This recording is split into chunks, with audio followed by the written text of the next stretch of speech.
সুস্থতা যে আল্লাহ তাআলার কত বড় একটা অশেষ নিয়ামত সেটা একমাত্র অসুস্থ হলেই বোঝা যায় যে অসুস্থ থাকলে কেমন কষ্ট আর সুস্থ থাকলে যে কতটা শরীর ভালো থাকে, সব কাজে মন বসে, সব কিছু করতে মন চায়, ঘুরতে মন চায়, খেতে মন চায়। আর একবার অসুস্থ হলে কিন্তু শরীরে কোনো কিছুই ভালো লাগে না, কোনো কাজ ভালো লাগে না, কিছু খেতে ভালো লাগে না, অনেক কষ্ট হয়। তো আসসালামু আলাইকুম, সবাই কেমন আছেন? আশা করি সবাই অনেক বেশি ভালো আছেন। তো আমি আল্লাহর রহমতে আছি, মোটামুটি একেবারে ভালো নেই এটাই বললে চলে, কারণ আজকে প্রচুর পরিমাণে জ্বর এসেছে আবার। আর এদিকে আবার ডাক্তার দেখাইতে গিয়েছিলাম গলা ব্যথার জন্য, কিছু খেতে পারছিলাম না, কথা বলতে পারছিলাম না। তো এখন একটু ভালো লাগছে গলাটার ভিতরে, তো ভাবলাম যে একটু ভয়েসটা দিয়ে ভিডিওটা আপনাদের সাথে শেয়ার করে ফেলি। তো সবাই ক্ষমা সুন্দর দৃষ্টিতে দেখবেন আমার ভয়েসটার জন্য, কেউ আমার ভয়েসটার জন্য বিরক্ত হবেন না। আর এদিকে কালকে আম্মুকে বলেছিলাম যে একটু নুডলস রান্না করে দাও, তো আম্মু এদিকে নুডলস রান্না করে দিচ্ছে। আর আপনাদেরকে তো বলেছিলাম আগামীকাল আমি শুক্রবার এর ব্লগটা শেয়ার করব। তো দেখতেই পাচ্ছেন ভয়েস দিতে দিতে আমার কিন্তু এখনও অনেক সমস্যা হচ্ছে, বারবার আটকে যাচ্ছি, একটু দম নিয়ে নিয়ে তারপর ভয়েস দেওয়া লাগতেছে, অনেকটা কষ্ট করছি। জানি না আল্লাহ কিভাবে ধৈর্যের পরীক্ষা নিচ্ছে, ইনশাআল্লাহ আল্লাহ একদিন সুখের মুখ দেখা দিবে, সেই দিনেরই অপেক্ষায় আছি ধৈর্য ধরে। সবাই দোয়া করবেন, আপনাদের জন্য অনেক বেশি দোয়া রইল।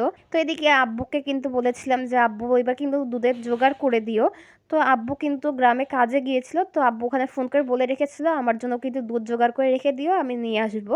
তো এদিকে আব্বু 10 কেজি দুধ নিয়ে এসেছে, এখানে 5 কেজি জাল দিতে দিয়েছে, আর এদিকে 5 কেজি ছিল। তো এই 5 কেজিতে কিন্তু বরফ ছিল, বরফ ছাড়েন নাই, আর ওইটা একেবারেই তরল ছিল, ওটাতে কোনো বরফ ছিল না। ওটা যেহেতু আজকে টাটকা ছিল আর এটা ফ্রিজে রেখে দেওয়া ছিল, এই জন্য বরফ। তো এই বরফটা কিন্তু ছাড়ার পরে এটা ছেঁকে নিয়ে ভালো করে জাল করে ফ্রিজে রাখা হবে।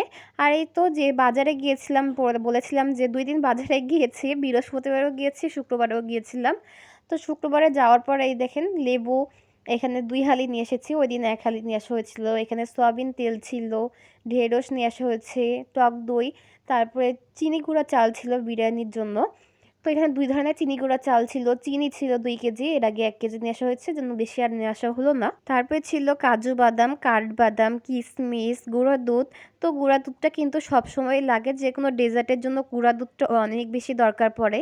আর গুঁড়া দুধ কিন্তু আমি যে কোনো ডেজার্টেই দিই, আর গুঁড়া দুধটা দিয়ে কিন্তু অনেক ধরনের জিনিস বানাই, এর জন্য কিন্তু গুঁড়া দুধ নিয়ে আসা। তো গতবার রোজার ঈদেও এত অসুস্থ ছিলাম যে আমি কিছুই খেতে পারি নাই, অথচ সব বাজার আম্মুর সাথে যে করে নিয়ে এসেছিলাম ওইবার অসুস্থ থাকার ভিতরে। তো দেখা যাক এবার খেতে পারি কিনা। আর এই তো এদিকে আব্বু আবার পরে যে বাজার থেকে চাল এনে দিল, এটা আতপ চাল ছিল আটা করার জন্য।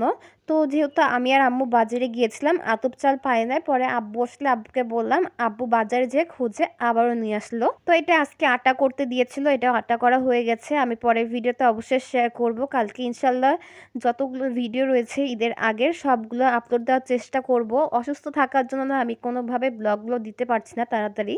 তো সবাই একটু আমার ভিডিওগুলো দেখবেন আর সাপোর্ট করবেন, ভালোবাসা দিবেন, চ্যানেলটা সাবস্ক্রাইব করবেন, পেজটা ফলো করবেন।